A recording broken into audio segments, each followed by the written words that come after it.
Unique गुरुकुल क्लासेसमध्ये आपलं सहर्ष स्वागत आहे.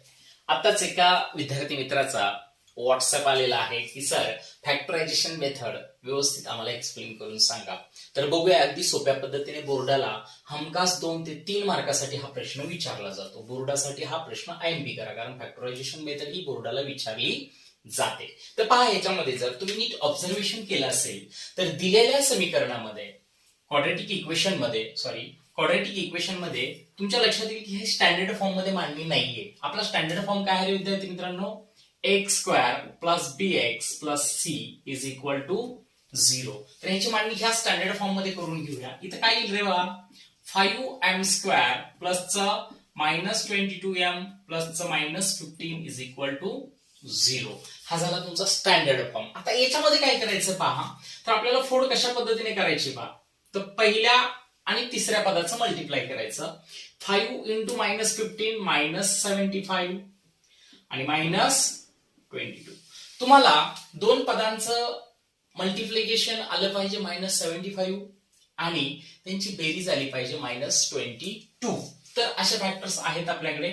25 3 75.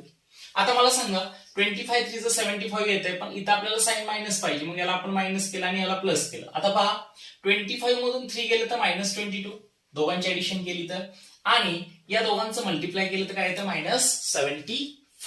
तर ही मधल्या पदाची फोड आहे.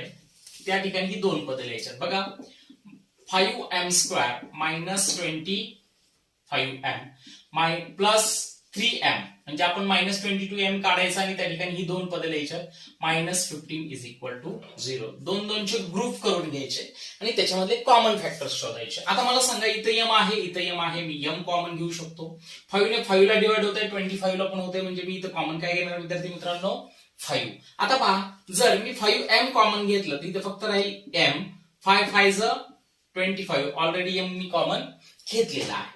इथं +3 मी कॉमन घेऊ शकतो. का घेऊ शकतो? कारण 3 ला पण 3 ने डिवाइड होणार आहे आणि 15 ला पण 3 ने डिवाइड होणार आहे. सो मी इथं 3 कॉमन घेतलं, m ला m प्लस मायनस 3 5 15 = 0.